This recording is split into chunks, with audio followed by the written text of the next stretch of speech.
Lockdown. Kejriwal सरकार एक हफ्ते का लगाया लॉकडाउन।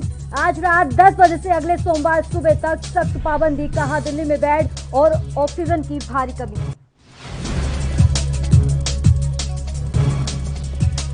भारत चीन सीमा विवाद पर राहुल गांधी का दावा। चीन का गोगरा हॉट स्प्रिंग और देवसांग पर कब्जा। बातचीत के बाद भी खतरे में है राष्ट्रीय सुरक्षा।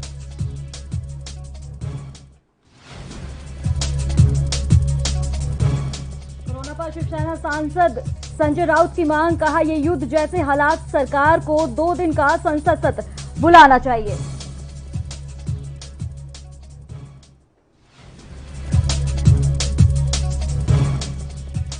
भारत में बढ़ी कोरोना की रफ्तार। देश में 2,73,810 नए मामले, 1,619 कोरोना मरीजों की हुई मौत। महाराष्ट्र केरल सबसे ज्यादा प्रभावित।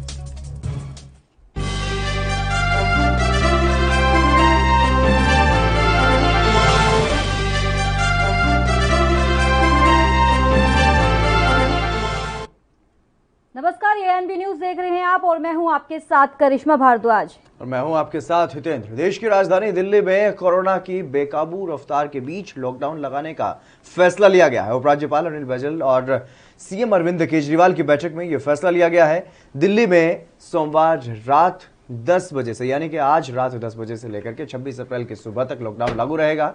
और इसी दौरान बेवजह बाहर निकलने पर मनाही होगी और वीकेंड लॉकडाउन जैसे ही पाबंदियां होगी। आपको बता दें कि सीएम केजरीवाल ने इसी दौरान कहा कि इस लड़ाई में जनता की मदद जरूरी है और हमने हर चीज जनता के सामने रखी है। दिल्ली में आज सबसे अधिक टेस्ट हो रहे हैं और हर रोज टेस्टिंग की संख्या को बढ़ाया जा रहा है। दिल्ली सरकार ने किसी से मौत के आंकड़े भी नहीं छुपाए हैं। और दिल्ली में कितने बेड्स, आईसीयू बेड्स और अस्पतालों की क्या कुछ हालत है, हमने जनता को सब कुछ बताया है। अरविंद केजरीवाल ने यह कहा है कि लॉकडाउन से कोरोना नहीं जाता है, सिर्फ स्पीड पर ब्रेक लगता है। यह लॉकडाउन छोटा ही रहेगा और इस दौरान हम दिल्ली में बेड्स की संख्या को बढ़ाएंगे।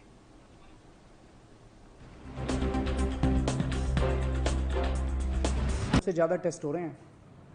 मैं तो ये कहूंगा कि अगर प्रति 10 लाख की पॉपुलेशन पे देखा जाए तो शायद पूरी दुनिया में सबसे ज्यादा टेस्ट दिल्ली में हो रहे हैं।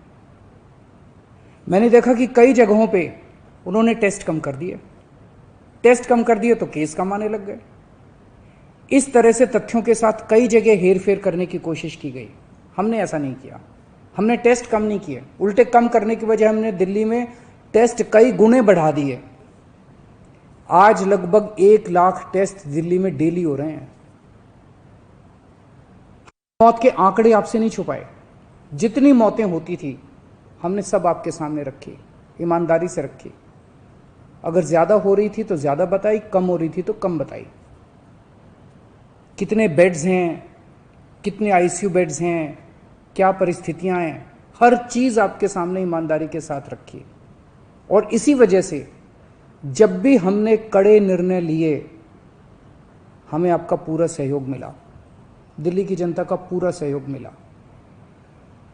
मैं हमेशा कहता हूं कि हमारी दिल्ली एक परिवार है।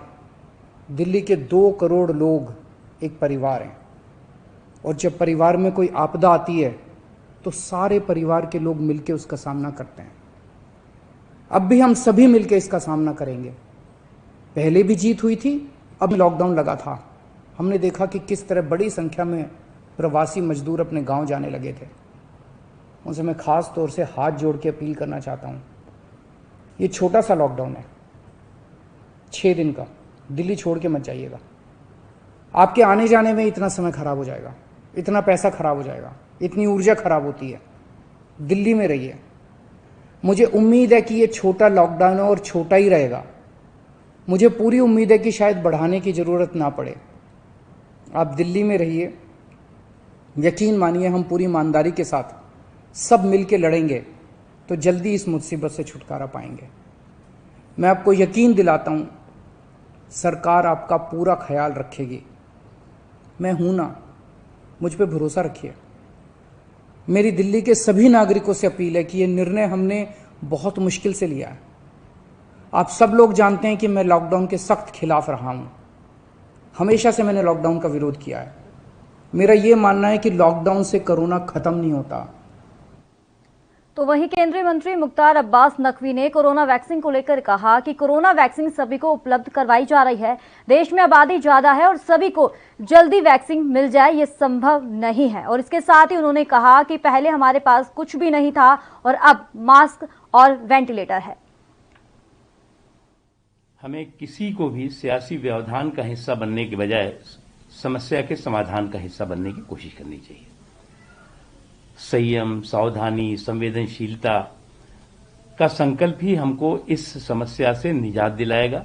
और जहां तक सरकार का सवाल है, चाहे केंद्र सरकार हो और चाहे राज्य सरकारें भी हों, वो मजबूती के साथ, संवेदनशीलता के साथ काम करें। मेरा देश एक बहुत बड़ा देश है। कई लोग जो है वो मैंने देखा एक उदाहरण देते हैं कि साहब जिस देश की आबादी 1 करोड़ है उसका उदाहरण दे रहे हैं, जिस देश की आबादी 2 करोड़ है उसका। हमारे देश में 130-35 करोड़ से ज्यादा लोग हैं और हर व्यक्ति का वैक्सीनेशन हो। इतना बड़ा दुनिया का वैक्सीनेशन कार्यक्रम वो चल रहा है। उसके अलावा जो है वो जो सुविधाएं हैं, वो जिस वक्त पहला कोरोना का संकट आया था तो उस समय हमारे पास था क्या? हमारे पास न तो मास्क था न। और वहीं बीजेपी नेता तरुण चुग ने कोरोना वैक्सीनेशन को लेकर के ये कहा है कि कोरोना महामारी से जंग जीतनी है और किसी को भी वैक्सीन की कमी नहीं हुई है। पर्याप्त मात्रा में वैक्सीन उपलब्ध है। उन्होंने और क्या कुछ कहा है वो आपको सुनवाते हैं। हताशा है, घबराहट है, झंझनाहट है, लेकिन महामारी के खिलाफ हमें लड़ना है। और ये लड़ाई किसी एक प्रदेश, किसी एक जाति, किसी एक लिंग, किसी एक व्यक्ति के ऊपर नहीं है। ये लड़ाई मानवता को लड़नी है। ये हमला मानवता पर है और भारत अपनी वैश्विक भूमिका, अपने लोगों को भी बचाएगा और विश्व में एक कुटुंब है उसकी कल्पना को भी जिंदा रखेगा। एक दिन भी ना मेडिसिन कम हुई है, ना वैक्सीनेशन कम हुई है, ना होने दी जाएगी। वैश्विक है, घबराने की कोई आवश्यकता नहीं है, डरने की आवश्यकता नहीं है, चिंतित होने की आवश्यकता है, अनुशासित होने की आवश्यकता है। वैक्सीनेशन बुजुर्गों को लगे, 45 साल से ऊपर को लगे, उसकी आवश्यकता है और पर्याप्त मात्रा में हमारे पास मेडिसिन है। और पिछले 1 साल से लगातार इस वैश्विक महामारी के खिलाफ भारत श्री नरेंद्र मोदी जी के नेतृत्व में टीम इंडिया बनके जंग लड़ रहा है। हमने वो हर पड़ाव, लॉकडाउन, अनलॉकडाउन और आखिर तक अब वैक्सीनेशन पर आए हैं। आज हमारे पास दवा है, कड़ाई का इस्तेमाल करना पड़ेगा, अनुशासन का इस्तेमाल। तो वहीं देश भर में कोरोना की रफ्तार तेज हो गई है। लगातार मरीजों की संख्या में इजाफा हो रहा है और इसे लेकर आरजेडी नेता मनोज झा ने कहा कि ये एक चिंता का विषय है और इसके आंकड़ों को देखकर डर लग रहा है। तो वहीं मनोज झा ने कई मुद्दों पर अपनी प्रतिक्रिया दी है। चिंता की परिस्थितियां तो ऐसी हो गई हैं कि आंकड़ों को देख करके डर लगता है कि क्या होगा देश का। पॉजिटिविटी रेट बढ़ रही है, दिल्ली में 30% से ऊपर डेथ्स हो रही है और डेथ्स एक जो मौत हो रही है ना, वो हमारी लचर और लाचार व्यवस्था की ओर इंगित कर रही है। माफी के साथ कहना चाहता हूं, किसी एक सरकार नहीं। सरकार जब अगर मान लीजिए हम विपक्ष में, लेकिन अगर कोरोना से मौत होती है और सरकार असफल दिखती है तो ताली बजाने का वक्त नहीं है हमारे लिए भी, सलाह देने का वक्त। इसलिए हाथ जोड़ के विनती कर रहे हैं, कभी तमाम चीज छोड़ दीजिए। ये जो विज्ञापन छपवाते हैं ना तस्वीरों के साथ, अब पीड़ा होती है उसको देख के, उस एक्सपेंडिचर को खत्म करिए, सब कुछ झोंक दीजिए। जैसे समझिए कि युद्ध में कैसा होता है, आप तमाम चीज लेकर के एक प्राथमिकता तय करते हैं। अब वो वक्त आ गया है, इस राज्य को ब्लेम करना, वो राज्य को ब्लेम करना। देखिए किस प्रकार की हाहाकार की छवियां आ रही है, पूरी व्यवस्था नंगी लाचार नजर आ रही है। जगह जगह पर ऑक्सीजन की कमी हो रही है। केंद्र सरकार ने अब जो निर्देश दिया है, राज्यों को निर्देश दिया है कि इंडस्ट्रियल यूज के लिए जो ऑक्सीजन जाता है उसको रोका जाए, उसकी सप्लाई बंद की जाए। बाकी अलग अलग तरीके से ऑक्सीजन पहुंचाने की कोशिशें भी हो रही है, जिसमें कि अब रेलवे का भी सहयोग लिया जा रहा है। क्या कहेंगे सर इस बारे में? और सबसे ज्यादा कोटा महाराष्ट्र को ऑक्सीजन का दिया जा रहा है, क्योंकि सबसे ज्यादा जरूरत उसी राज्य को है इस समय में? मैं तो कहूंगा it is too little too late. सरकार और जो नीति निर्माता है, क्या आकलन नाम की कोई चीज होती है?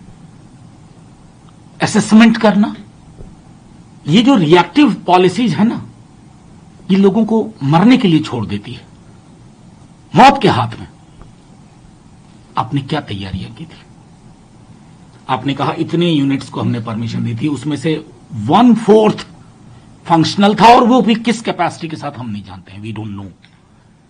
तो मैं तो कहूंगा कि ये कैलेसनेस है, ये साफ तौर पे दिखाता है कि हम जब संकट में फंसते हैं तो रिएक्टिव तरीके से सोचने लगते हैं। ये उचित नहीं है। ये सर्वथा मैं समझता हूं कि ये सब स्मरण रहेगा लोगों को कि जब ऐसा हो रहा था तब कहीं कोई नेता दवाइयां होल्ड करने में लगा हुआ था, कहीं कोई है कि ये दिन आ गया। सहकारी संघवाद कहका करके आज एक राज्य दूसरे राज्य से लड़ रहा है। ये जो पूरा का पूरा मेंटल बाल्कनाइजेशन हुआ है ना, उसके पीछे वजह क्या है? क्योंकि सहकारी संघवाद को अपने जमीन पे नहीं उतारा, अहंकार कहीं ना कहीं सब कुछ निर्धारित करते रहा। जाहिर तौर पर हर एक राज्य परेशान। आप गुजरात महाराष्ट्र का देख लीजिए, वहां या दिल्ली के मुख्यमंत्री जो कह रहे हैं, ये क्या इंगित कर रहा है? और कहीं के मुख्यमंत्री तो कुछ बोल भी नहीं पा रहे हैं, जैसे मेरे मुख्यमंत्री, उनको कमियां हैं लेकिन बोलेंगे नहीं, उनकी मजबूरियां। तो ये सर्वथा इंगित करता है कि प्रधानमंत्री जी, ये वक्त है एक नेशनल गवर्नमेंट नाम की चीज को साकार करने का। अक्रॉस द आयल सपोर्ट लीजिए, लोगों को ड्रॉ करिए, एक्सपर्ट्स को लाइए और उनसे काम लीजिए। ये एडहॉकिज्म ना जाने कितनी जाने और ली लेगा। उठाइए और कहिए कि फलाने आदमी को हॉस्पिटल बेड की जरूरत है। मैं आपको यकीन के साथ कहता हूं, आप फोन करते करते थक जाएंगे, कोई सुनने वाला नहीं है। और ये मैं सिर्फ पटना नहीं, छोटे शहरों को सुनिए। आज एक भूतपूर्व मंत्री, 2 दिन के अंदर उनका निधन हो गया। 17 को पॉजिटिव हुए, 19 को निधन हो गया वहां के एक निजी अस्पताल में। क्या इंगित कर रहा? हमने डेटा वहां का जो कोविड टेस्टिंग का डेटा, उसके लिए मैंने राज्यसभा में भी बातें उठाई थी। आपने क्या किया? 2-4 छोटे अधिकारियों को सस्पेंड कर दिया। बिहार सरकार की कैपेसिटी ही नहीं है, और बिहार सरकार इस चीज को केंद्र के सामने रख भी नहीं पा रही। मेरी चिंता उस बात की है। आप ये नाइट कर्फ्यू करिए, 15 मई तक करिए, लेकिन आपकी व्यवस्थाएं क्या हैं? परेशानी आपकी व्यवस्थाओं को लेकर के है। बक्सर देखिए, भागलपुर देखिए, मुजफ्फरपुर देखिए, सीवान देखिए, सहरसा देखिए, पूर्णिया देखिए, कोई भी इलाका ऐसा नहीं है। लोग पटपटा के मर रहे हैं और आप आंकड़ों के साथ अभी भी बाजीगरी कर रहे हैं। नेता प्रतिपक्ष ने 30 सुझाव दिए आपको ऑल पार्टी मीटिंग जो गवर्नर साहब ने किया था। कितनों पे आप अमल कर रहे हैं? माहौल है और बहुत बहुत ही जहरीला चुनाव बंगाल में हो रहा है। कल राहुल जी ने अपनी सारी सभाएं स्थगित की, ममता जी ने भी कर्टेल कर दिया मैसिवली। एक संकेत उधर से भी तो आना चाहिए था बीजेपी की तरफ से। अरे सरकार, इस बार नहीं अगली बार बना लीजिएगा, अगली बार चुनाव लड़ लीजिएगा, लोगों को तो बचा लिया जाए। अभी मुझे एक बड़े पत्रकार ने फोन करके कहा है कि लंबी कतारें लगी हुई हैं मेडिकल शॉप्स पे बंगाल में।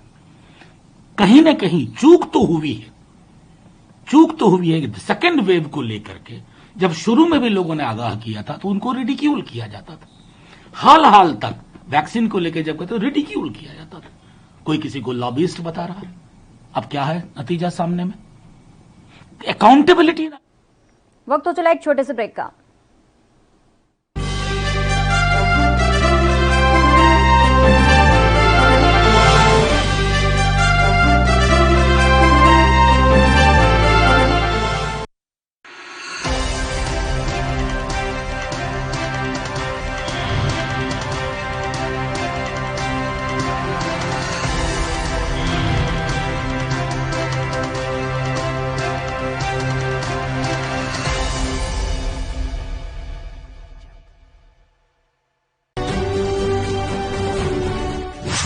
किसान पंजाब दी जिंद जान हन। कैप्टन अमरिंदर सिंह दी अगवाई वाली पंजाब सरकार हर पक्ष तो किसानां दे नाल खड़ी है। मौजूदा साल विच कणक दी खरीद 10 अप्रैल तो शुरू होके 31 मई तक चलेगी। इस बार कणक दा घट्टो घट समर्थन मुल 1975 रुपए प्रति क्विंटल निश्चित किया गया है। पंजाब मंडी बोर्ड वालों एलाने खरीद केंद्रां दी गिनती 1871 है अते इस दे नाल ही ਕੋਵਿਡ ਦੇ ਮੱਦੇਨਜ਼ਰ 2800 ਵਾਧੂ ਆਰਜ਼ੀ ਕੇਂਦਰ ਵੀ ਖੋਲੇ ਜਾਣੇ ਹਨ। ਖਰੀਦ ਕੇਂਦਰਾਂ ਵਿੱਚ ਬੋਲੀ ਦਾ ਸਮਾਂ ਸਵੇਰੇ 10 ਵਜੇ ਤੋਂ ਲੈ ਕੇ ਸ਼ਾਮ 6 ਵਜੇ ਤੱਕ ਹੋਵੇਗਾ ਅਤੇ ਖਰੀਦ ਹਫਤੇ ਦੇ 7 दिन जारी रहेगी। क्या आप दुबले पतले कमजोर हैं, आपकी सेहत नहीं बनती, भूख कम लगती है, वजन नहीं बढ़ता? दरअसल मेन बात खाना पीना खाना नहीं है, मेन बात है खाया पिया लगना। और अगर खाया पिया लगेगा ही नहीं तो सेहत बनेगी कैसे? इसलिए हमारी संस्था सन्यासी आयुर्वेदा ने एक ऐसी दवा बनाई है जो कि आपके पाचन तंत्र को, आपके लीवर सिस्टम को ठीक करने का काम करती है, ताकि आप जो भी खाएं उसका पूरे का पूरा निचोड़ आपके शरीर को लगे, आपकी भूख बढ़े, खाया पिया सही से लगे, नया खून बने, हड्डियों में जान आए, वजन बढ़े, ताकत बढ़े, चेहरे पर नूर आए और आप मोटे तगड़े खूबसूरत पर्सनैलिटी के मालिक बन जाएं। यह दवा पूरी तरह से आयुर्वेदिक होती है। इसका शरीर पर कोई भी साइड इफेक्ट, कोई भी नुकसान या दुष्प्रभाव नहीं होता। लड़के लड़कियां दोनों इसका इस्तेमाल कर सकते हैं और पहले 15 दिन के अंदर ही आपको इसका असर महसूस हो जाएगा। सिर्फ 650 रुपए की पूरे 1 महीने की दवा होती है और आप इसे घर बैठे 01145454545 पर फोन करके दवा मंगवा सकते हैं।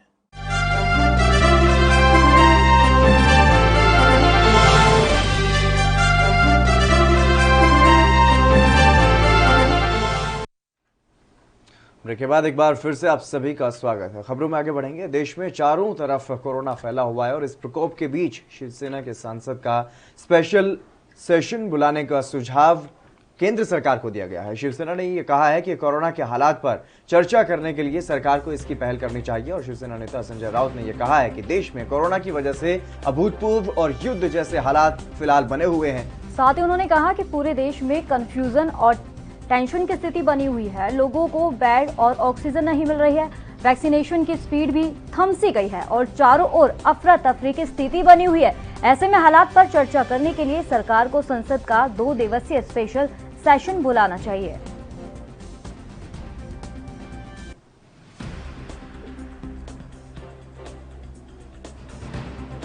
कोरोना के महामारी के बारे में उस पर चर्चा होगी और प्रधानमंत्री जी हो या गृह मंत्री जी हो या स्वास्थ्य मंत्री हो या और सभी जो यंत्रणाएं दिल्ली में काम करती है उनको भी अपने अपने राज्य के जो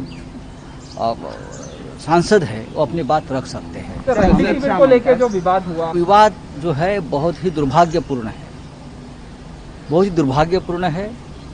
चाहे इस राज्य का अपोजिशन हो या कोई हो, रेमडेसिविर की राजनीति, किसी भी दवा की राजनीति। वहीं बीजेपी नेता शिव प्रताप शुक्ल ने कई मुद्दों को लेकर के अपनी बात रखी है। उन्होंने कहा है कि कोरोना वैक्सीन सभी के लिए है। राज्य सरकार ये आरोप ना लगाए कि केंद्र उन्हें वैक्सीन नहीं दे रही है और इसके साथ ही उन्होंने सीएम ममता को लेकर के भी प्रतिक्रिया दी है। लेकिन मुझे लगता है कि केंद्र सरकार का स्वास्थ्य विभाग भी उसी तत्परता के साथ लगा हुआ है। डॉक्टर हर्षवर्धन जी भी लगे हुए हैं, प्रधानमंत्री जी भी बार बार मुख्यमंत्रियों की और सबकी वर्चुअल वो लेकर के निर्देशित भी कर रहे हैं। अब यह एक समस्या बन गई है। समस्या से निपटने के लिए सभी लोगों को संयम और ताकत दोनों का प्रयोग करना पड़ेगा।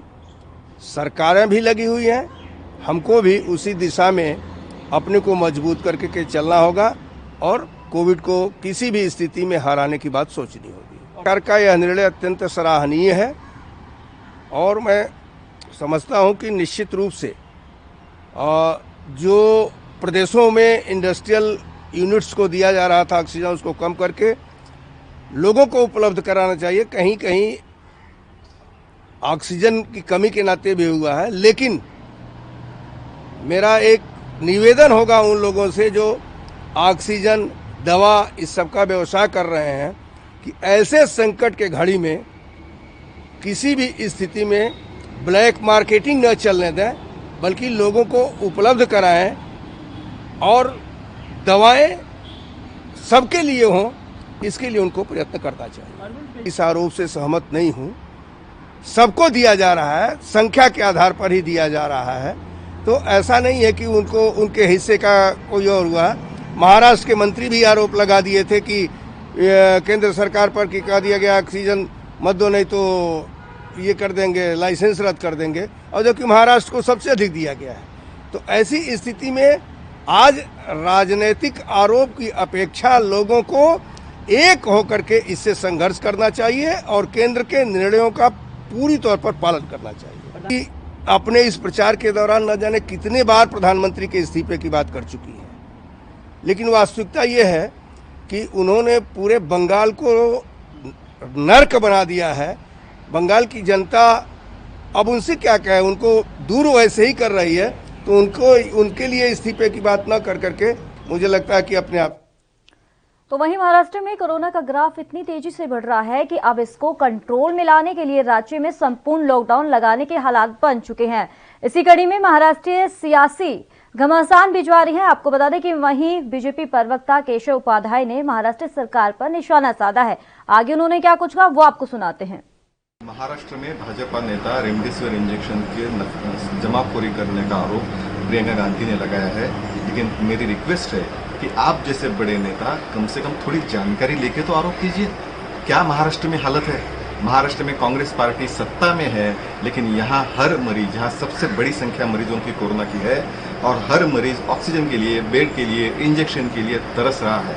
महाराष्ट्र सरकार पूरी तरह से विफल है, जिसमें आपकी पार्टी है, और यहाँ भारतीय जनता पार्टी की तरफ से हम सेवा कुछ करने की कोशिश कर रहे हैं, वहां भी रोड़ा डालने का काम कांग्रेस पार्टी और महाराष्ट्र की सरकार कर रही है। महाराष्ट्र की सरकार से कम हिसाब तो पूछिए, फिर दूसरों नेताओं पे आप। वहीं देश में कोरोना का कहर जारी है। सोमवार को स्वास्थ्य मंत्रालय की तरफ से जारी आंकड़ों के अनुसार देश में 2,73,810 नए मामले कोरोना के सामने आए और इस दौरान 1,619 लोगों की मौत भी हो गई। ये अब तक कोरोना से एक दिन में हुई सबसे अधिक मौत है। तो आपको बता दें कि इसी कड़ी में सपा नेता से मानवता खत्म हो चुकी हो, मर चुकी हो। सोचिए आप, 24 घंटे में 2,73,000 कोरोना के केसेस आए हैं, 1500 से ज्यादा लोगों की मौतें हो चुकी हैं, लेकिन भारतीय जनता पार्टी की सरकार चुनाव कराने में व्यस्त है। वोटिंग हो रही है उत्तर प्रदेश के अंदर में, वेस्ट बंगाल के अंदर में भारतीय जनता पार्टी रैलियां कर रही है, वहां पे भीड़ आ रही है। कमाल है भाई, आपको सत्ता से इतना प्यार हो गया भारतीय जनता पार्टी को, जनता से कोई लेना देना नहीं। इससे ज्यादा शर्म की बात किसी पार्टी के लिए और किसी भी सरकार के लिए हो सकती है क्या कि लोगों की मौतें हो रही हो और सरकार यहाँ। कोरोना संकट को लेकर के पीएम मोदी को पूर्व पीएम डॉक्टर मनमोहन सिंह की ओर से चिट्ठी लिखी गई है और चिट्ठी पर अब केंद्रीय स्वास्थ्य मंत्री डॉक्टर हर्षवर्धन ने तीखी प्रतिक्रिया दी है। उन्होंने कहा है कि ऐसे असाधारण समय में अगर कांग्रेस के नेता भी आपके बेशकीमती सुझाव का पालन करें और आपसी सहयोग बनाए रखें तो अच्छी बात होगी। तो वहीं डॉक्टर हर्षवर्धन ने कहा कि ऐसा लगता है कि जिन लोगों ने आपकी चिट्ठी तैयार की है उन्होंने आपको पूरी जानकारी नहीं दी है। कोरोना वैक्सीन के आयात को मंजूरी देने की आपने जो मांग 18 अप्रैल को की है उसे 11 अप्रैल को वही इजाजत दे दी गई है और आपको बता दें कि इसके साथ ही वैक्सीन निर्माण में धन और अन्य रियायतों का सुझाव भी पहले ही कर दिया गया था। दरअसल पूर्व प्रधानमंत्री मनमोहन सिंह ने पीएम मोदी को चिट्ठी लिखकर के ये कहा था कि वैक्सीनेशन में तेजी लानी होगी क्योंकि ये कोरोना से जंग में अहम है। उन्होंने ये भी कहा है कि कितने लोगों को वैक्सीन लगा है ये आंकड़ा ना देख करके इस पर फोकस किया जाए कि आबादी के कितने फीसदी लोगों का वैक्सीनेशन हुआ है।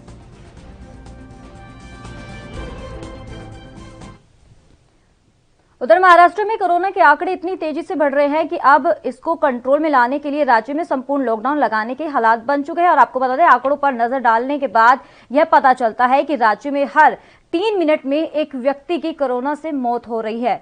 वहीं अगर बात की जाए पुणे की तो पुणे में कोरोना महामारी के खतरे से निपटने के लिए राज्य में सीआरपीएफ की धारा 144 लगाई गई है और बावजूद इसके कोरोना संक्रमित उनके मामले में कोई खास कमी होती हुई नजर नहीं आ रही है और जनता बेखबर होकर के लापरवाह होकर के घूमती हुई दिखाई दे रही है।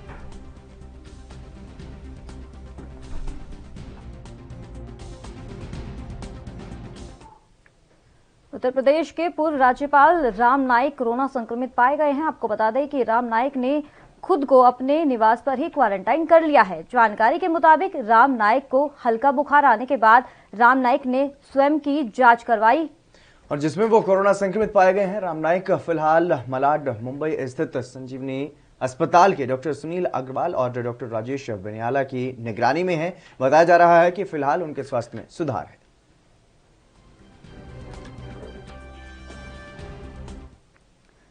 तो उधर राजस्थान में कोरोना के बढ़ते मामलों और लॉकडाउन की स्थितियां पैदा होते ही प्रवासी मजदूरों का पलायन शुरू हो गया है। प्रदेश में बीते शुक्रवार को वीकेंड कर्फ्यू की घोषणा के बाद से सोशल मीडिया में उड़ी लॉकडाउन की अफवाहों के मद्देनजर मजदूरों ने अपने घर की तरफ रुख करना शुरू कर दिया है। वहीं अनुमान के मुताबिक सन सिटी जोधपुर में अब तक करीब 40,000 मजदूर अपने घरों को लौट चुके हैं और रविवार को शहर के पावटा रोडवेज बस स्टैंड पर सुबह से लोगों की भीड़ उमड़ने लगी। बाद में ये सिलसिला दिन भर जारी रहा और पलायन करने वाले लोगों का ये कहना था कि पिछली बार जिस तरह की परेशानियों का सामना करना पड़ा वैसी नौबत इस बार ना आए, इसलिए समय रहते ही घर पर जाना मुनासिब समझ रहे हैं।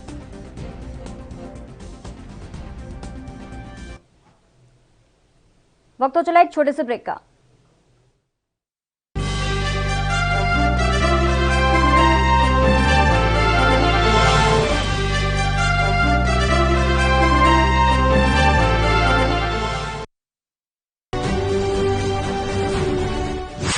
किसान पंजाब दी जिंद जान ਹਨ। कैप्टन अमरिंदर सिंह ਦੀ ਅਗਵਾਈ ਵਾਲੀ ਪੰਜਾਬ ਸਰਕਾਰ ਹਰ ਪੱਖ ਤੋਂ ਕਿਸਾਨਾਂ ਦੇ ਨਾਲ ਖੜੀ ਹੈ। ਮੌਜੂਦਾ ਸਾਲ ਵਿੱਚ ਕਣਕ ਦੀ ਖਰੀਦ 10 ਅਪ੍ਰੈਲ ਤੋਂ ਸ਼ੁਰੂ ਹੋ ਕੇ 31 ਮਈ ਤੱਕ ਚੱਲੇਗੀ। ਇਸ ਵਾਰ ਕਣਕ ਦਾ ਘੱਟੋ-ਘੱਟ ਸਮਰਥਨ ਮੁੱਲ 1975 ਰੁਪਏ ਪ੍ਰਤੀ ਕੁਇੰਟਲ ਨਿਸ਼ਚਿਤ ਕੀਤਾ ਗਿਆ ਹੈ। ਪੰਜਾਬ ਮੰਡੀ ਬੋਰਡ ਵੱਲੋਂ ਐਲਾਨੇ ਖਰੀਦ ਕੇਂਦਰਾਂ ਦੀ ਗਿਣਤੀ 1871 ਹੈ ਅਤੇ ਇਸ ਦੇ ਨਾਲ ਹੀ ਕੋਵਿਡ ਦੇ ਮੱਦੇਨਜ਼ਰ 2800 ਵਾਧੂ ਆਰਜ਼ੀ ਕੇਂਦਰ ਵੀ ਖੋਲੇ ਜਾਣੇ ਹਨ। ਖਰੀਦ ਕੇਂਦਰਾਂ ਵਿੱਚ ਬੋਲੀ ਦਾ ਸਮਾਂ ਸਵੇਰੇ 10 ਵਜੇ ਤੋਂ ਲੈ ਕੇ ਸ਼ਾਮ 6 ਵਜੇ ਤੱਕ ਹੋਵੇਗਾ ਅਤੇ ਖਰੀਦ ਹਫਤੇ ਦੇ 7 ਦਿਨ ਜਾਰੀ रहेगी। क्या आप दुबले पतले कमजोर हैं, आपकी सेहत नहीं बनती, भूख कम लगती है, वजन नहीं बढ़ता? दरअसल मेन बात खाना पीना खाना नहीं है, मेन बात है खाया पिया लगना। और अगर खाया पिया लगेगा ही नहीं तो सेहत बनेगी कैसे? इसलिए हमारी संस्था सन्यासी आयुर्वेदा ने एक ऐसी दवा बनाई है जो कि आपके पाचन तंत्र को, आपके लीवर सिस्टम को ठीक करने का काम करती है, ताकि आप जो भी खाएं उसका पूरे का पूरा निचोड़ आपके शरीर को लगे, आपकी भूख बढ़े, खाया पिया सही से लगे, नया खून बने, हड्डियों में जान आए, वजन बढ़े, ताकत बढ़े, चेहरे पर नूर आए और आप मोटे तगड़े खूबसूरत पर्सनैलिटी के मालिक बन जाएं। यह दवा पूरी तरह से आयुर्वेदिक होती है। इसका शरीर पर कोई भी साइड इफेक्ट, कोई भी नुकसान या दुष्प्रभाव नहीं होता। लड़के लड़कियां दोनों इसका इस्तेमाल कर सकते हैं और पहले 15 दिन के अंदर ही आपको इसका असर महसूस हो जाएगा।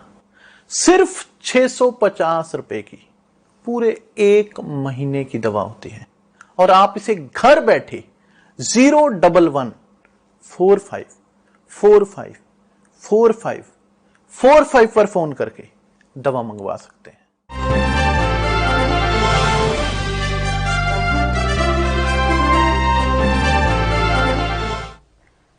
ब्रेक के बाद आपका एक बार फिर से स्वागत है। रुक कर लेते हैं अगली खबर का। देश में कोरोना संक्रमण के मामले रिकॉर्ड तेजी से बढ़ते ही जा रहे हैं। पश्चिम बंगाल की अगर बात करें तो पश्चिम बंगाल में 8,419 नए मामले सामने आए हैं और 28 लोगों की इसी दौरान मौत भी हो चुकी है। कोरोना संकट के बीच हो रहे पश्चिम बंगाल में चुनाव को लेकर कई तरह के सवाल उठ रहे हैं। वहीं कांग्रेस के पूर्व अध्यक्ष राहुल गांधी ने कल बंगाल में अपनी चुनावी रैली को रद्द करने का ऐलान किया और इसके तुरंत बाद टीएमसी प्रमुख मुख्यमंत्री ममता बनर्जी ने भी कोलकाता में चुनाव प्रचार नहीं करने का फैसला लिया और बाकी रैलियों के समय को भी घटाने का ऐलान किया गया। तो हालांकि बीजेपी ने अपना बूथ कोरोना मुक्त अभियान शुरू कर लिया है और पश्चिम बंगाल में कोरोना वायरस के बढ़ते मामलों के बीच विधानसभा चुनाव के अभी 3 चरण की वोटिंग बाकी है। और आपको ये भी बता दें कि राज्य में छठे चरण के लिए 22 अप्रैल, 7वें चरण के लिए 26 अप्रैल और वहीं 8वें चरण की अगर बात करें तो 29 अप्रैल को वोटिंग होने वाली है। अगले 8 दिनों में प्रधानमंत्री नरेंद्र मोदी की 6 और केंद्रीय गृह मंत्री अमित शाह की 8 रैलियां प्रस्तावित हैं और साथ ही बीजेपी समेत अन्य पार्टी के अन्य नेताओं की जनसभाएं, रोड शो और बैठकें भी होनी।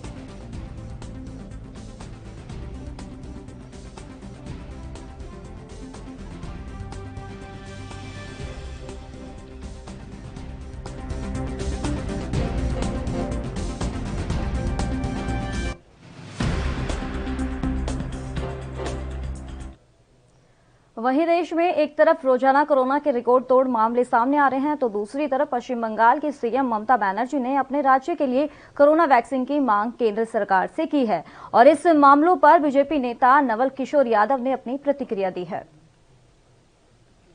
लड़ते उनको नींद खुला होगा, वो तो भारत सरकार के सारे नियमों का अवहेलना करती हैं और जब वो मांग की है और भारत सरकार तमाम राज्यों के लिए, चाहे वो वेस्ट बंगाल हो, बिहार हो, उत्तर प्रदेश हो, सिक्किम हो, उड़ीसा हो, सबके लिए समान रूप से नरेंद्र मोदी की सरकार, भारतीय जनता पार्टी की सरकार देखती है और उसमें निश्चित रूप से व्यवस्था करेगी। निश्चित रूप से ये जो प्राकृतिक आपदा है और प्राकृतिक आपदा जब बढ़ता है तो लोगों के कब्जे से बाहर होता है।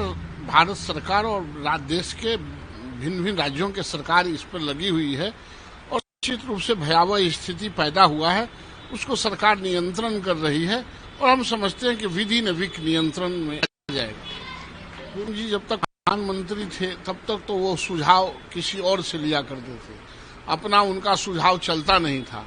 अभी वो 5 सुझाव और 10 सुझाव भारत सरकार को देने लगे हैं। अगर यही सुझाव वो पहले दिए हुए होते और वही सुझाव से काम किए होते तो भारत की ऐसा स्थिति नहीं होता। गांधी को जो समझ में आता है वो बोलते हैं। राहुल गांधी जी वो जानते हैं कि उनको वेस्ट बंगाल में कुछ नहीं है, वो जीरो पर आउट हो रहे हैं। भारतीय जनता पार्टी की सरकार बनने वाली, इसलिए इस तरह के अनकन प्रकार की बातें करते हैं और उनको इस तरह की बात करने का और हल्की बात करने का उनको आदत है। निश्चित रूप से जो जिन परिस्थितियों में आज कोरोना का पेशेंट बढ़ रहे हैं और नियंत्रण करना है, कोरोना पर जान माल की रक्षा करना है, तो सरकार को और मुख्यमंत्री को यह कदम सराहनीय कदम है। उसके चैन को तोड़ने के लिए निश्चित रूप से बेहतर कदम है और इसमें जो कुछ भी करना चाहिए सरकार को करनी चाहिए और बिहार के आम आवाम को भी उसमें कदम से कदम मिला के चलनी चाहिए ताकि जान माल का कम से कम आहताहत हो। पंचायत चुनाव के दूसरे चरण में गौतम बुद्ध नगर समेत 20 जिलों में वोटिंग जारी है और सुरक्षा व्यवस्था के पुख्ता इंतजाम वहां पर किए गए हैं। इस बीच पुलिस मतदाताओं पर ध्यान भी रख रही है। वोटिंग के दौरान मतदाताओं में उत्साह देखने को मिल रहा है। हालांकि कोरोना के कारण कई लोग वोट डालने नहीं पहुंच रहे हैं।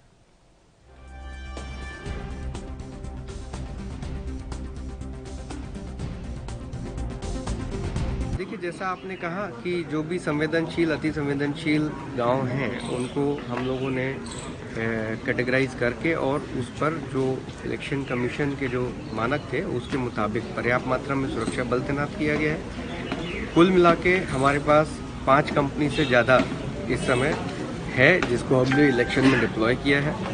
उसके अलावा जो हमारे कंसर्न जो थानाध्यक्ष हैं, ACPs हैं, एडिशनल DCPs हैं और जो दूसरे जोन्स हैं वहाँ से भी पुलिस बल हम लोगों ने लगाया है।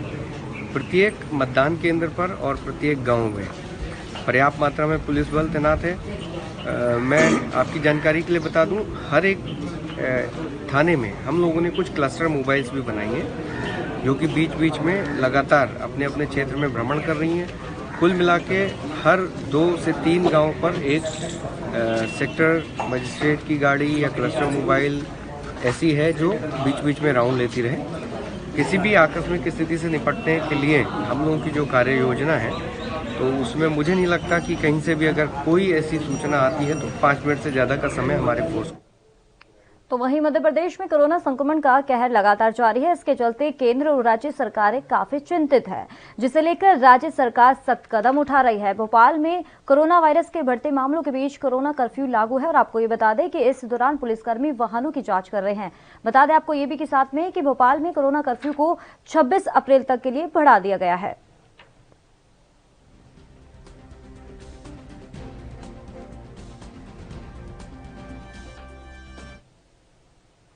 बिहार के मुजफ्फरपुर जिले से एक बड़ी खबर सामने आ रही है। सेंट्रल जेल से कई कैदियों के भागने की सूचना मिली है और इस घटना के बाद जेल प्रशासन के हाथ पांव फूले हुए हैं। हालांकि स्थानीय लोगों के मुताबिक 2 से 3 कैदियों के भागने की ही सूचना है और इस घटना के बाद पुलिस और प्रशासनिक महकमे में हड़कंप मचा हुआ है।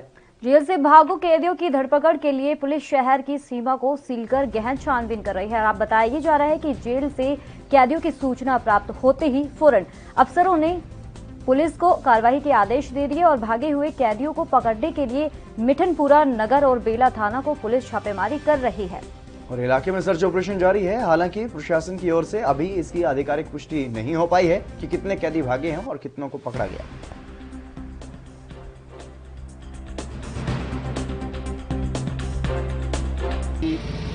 तीन अन्य कैदियों के सहयोग से भागने की कोशिश कर रहे थे। दोनों कैदी को जेल अहाते में ही पकड़ लिया गया है। एक का नाम जुम्मन मियां और कनकटवा है और दूसरे का नाम अभिषेक कुमार है। दोनों को पकड़ाने के बाद में प्राथमिकी दर्ज करते हुए अग्रेतर कानूनी कार्रवाई की जाएगी। अभी फिलहाल इस पर जो भी इंक्वायरी होगा वो इंक्वायरी करके जो भी इंटरनल दोषी लोग होंगे उस पर भी कार्रवाई होगी। जो फरार हुए हैं सर 2 कैदी? नहीं, कोई कैदी, वही तो 4 कैदी का सूचना मिल रहा था। नहीं, टोटल 2 कैदी भागने का प्रयास किए, जिसमें 3 कैदी ने उसको मदद किया। कुल मिलाकर के इस पूरी घटना में 5 लोग इन्वॉल्व थे। 2 जो कैदी भागने में सफल हो गए थे उसको भी जेल के अहाते से ही रिकवर कर लिया गया। ठीक है, विचाराधीन थे सर जी, सजा याफ्ता थे। कोरोना का भयानक रूप को देखते हुए अमेठी में ओपीडी सेवाओं को बंद कर दिया गया है। इस बारे में केंद्रीय मंत्री और अमेठी से सांसद स्मृति ईरानी ने ट्वीट करते हुए जानकारी दी है। उन्होंने कहा है कि 21 डॉक्टरों के नंबर भी जारी किए गए हैं। वहीं स्मृति ईरानी ने अपने ट्वीट में यह लिखा है कि अमेठी वासियों के लिए स्वास्थ्य संबंधी परामर्श के लिए टेलीमेडिसिन यानी कि स्वास्थ्य से संबंधी परामर्श लेने के लिए फोन कॉल की सुविधा शुरू की गई है। और आपको ये भी बता दें, अमेठी वासियों से अनुरोध है कि सामान्य बीमारी होने की स्थिति में आप इन 21 चिकित्सा विशेषज्ञों से सलाह लें और कोरोना संक्रमण के प्रसार को रोकने में जिला प्रशासन की मदद करें। ये केंद्रीय मंत्री स्मृति ईरानी ने कहा है।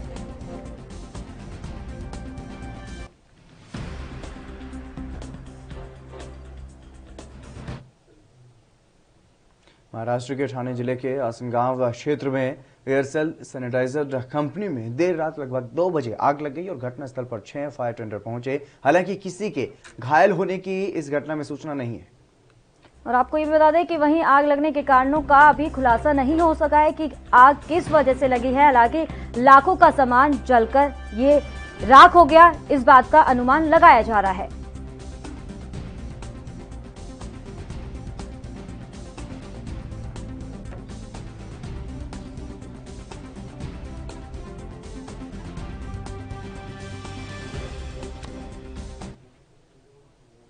केरल पुलिस ने एक नाबालिग लड़की के लापता पिता को गिरफ्तार कर लिया है, जो कि पिछले महीने यानी कि 20 मार्च को कोची में रहस्यमय परिस्थितियों में मृत पाई गई थी। और बता दें कि सानू मोहन को कर्नाटक में कथित रूप से लापता होने के 1 महीने बाद गिरफ्तार किया गया था।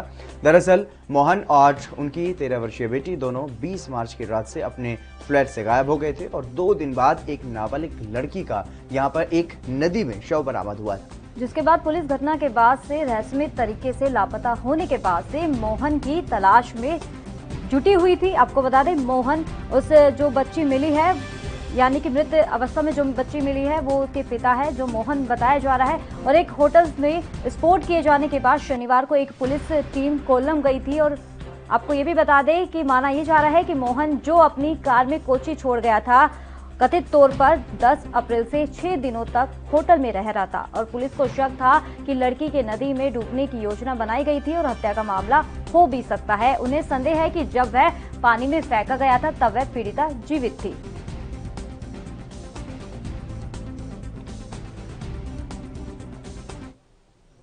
तो वहीं जहां एक तरफ पूरा देश इस खतरनाक महामारी से परेशान है, तो दूसरी तरफ बिहार भी इस महामारी से अछूता नहीं रहा है। बता दें आपको ये कि बिहार में भी कोरोना का कहर लगातार जारी है। कोरोना के कारण वॉरियर्स भी इसकी चपेट में आ रहे हैं। वहीं इस कोरोना के कारण 3 पुलिसकर्मियों की मौत भी हुई है और इस कड़ी में बिहार पुलिस एसोसिएशन के अध्यक्ष मृत्युंजय कुमार सिंह ने अपनी प्रतिक्रिया दी है। की स्थिति पूरे बिहार सहित पूरे देश में हो गई है। बिहार में पुलिसकर्मी और उनके परिवार काफी इससे प्रभावित हो गए हैं। कल 2 पुलिस इंस्पेक्टर, एक मोतिहारी, एक विशेष शाखा की अचानक मृत्यु हो गई थी। आज सुबह क्यूल के थानेदार राजकिशोर प्रसाद की मृत्यु हो गई है। साथ ही अभी एक इंस्पेक्टर ब्रजेश कुमार, जिनका ऑक्सीजन लेवल काफी कम है, काफी चिंतित है, घर पर है। मैं पुलिस मुख्यालय से संपर्क करने की कोशिश कर रहा हूं, फोन लगा रहा हूं, नहीं हो पा रहा है। माननीय डीजीपी साहब को मैं कई बार फोन किया, बात नहीं हो पाई। उनके पीए से भी बात हमारी हुई, बोले कि हमसे बात कराया जाए। उनके व्हाट्सएप पर मैंने मैसेज किया है कि तत्काल पुलिसकर्मियों के इलाज के लिए बिहार के जितने सरकारी अस्पताल है कुछ बेड की व्यवस्था किया जाए। कोरोना योद्धा है। साथ ही एक पुलिस मुख्यालय से मैं आग्रह करूंगा कि एक ऐसे अधिकारी की प्रतिनियुक्ति किया जाए जो हम लोग से लाइनिंग हो, जो बीमार पुलिसकर्मी है उनका कहां से इलाज कैसे बेहतर होगा, इसकी तत्काल व्यवस्था किया जाए। क्योंकि डीजीपी साहब पुलिस विभाग के प्रमुख है और सभी का अभिभावक है। अभिभावक का कर्तव्य है कि तो जहां एक तरफ लगातार कोरोना वायरस ने अपना प्रकोप दिखाना शुरू कर दिया है, तो दूसरी तरफ अगर किसानों की बात करें तो किसानों का प्रदर्शन लगातार जारी है। इसी मुद्दे पर किसानों का क्या कुछ कहना है वो आपको सुनाते हैं। कोरोना में यहाँ किसी की मौत नहीं हुई। सर, दिल्ली में कल से 6 दिन का लॉकडाउन लग रहा है, तो क्या आप लोग वापस जाएंगे या कैसे करेंगे? नहीं नहीं, अभी वापस जाने का तो सवाल ही नहीं है। वापस जाने का तो सवाल, जब तक 3 बिल वापस नहीं होते हैं और एमएसपी में सरकार कोई जो अध्यादेश है इसे लागू नहीं करती, तब तक वापस जाने का तो मतलब नहीं है। यही डटे रहेंगे। कोई किसान जाने वाला नहीं आता है, बिल्कुल भी। सब बॉर्डरों पे से रहेंगे। कोरोना का तो कहाँ बहाना, कोरोना का तो मतलब नहीं है। जहाँ भीड़ हो रही थी, बड़ी बड़ी रैली हो रही है अमित शाह की, मोदी की, वहां तो जो है अपना कहीं भी कोरोना नहीं है। सर, दिल्ली में कल से 6 दिन का लॉकडाउन लग रहा है, तो क्या आप लोग वापस जाएंगे, कैसे करेंगे? दिल्ली में लॉकडाउन से जब तक मोदी की सरकार आई है, पिछले 5 साल और 2 साल ही, वास्तव में तो लॉकडाउन दिल्ली में नहीं पूरे भारत में लगा रखा है। उसने पूरे देश की अर्थव्यवस्था को इस सरकार ने चरमरा दिया बिल्कुल। जो भारत सोने की चिड़िया को हुआ था, इन्होंने सर आंख की भी नहीं छोड़ा। केंद्र की सरकार ने सारे गलत निर्णय हैं इनके। आज तक कोई मोदी सरकार ने ऐसा निर्णय नहीं लिया जो यहाँ के जनहित में हो और यहाँ की आर्थिक स्थिति को भारत की मजबूत करे। चीन से टकरा रहे, कभी पाकिस्तान से टकरा रहे, बेमतलब में पटाखे छोड़ कर दिखा रहे। जो चौकी है वो न चीन कब्जा ले, या पटाखे छोड़ रहे हैं वहां से।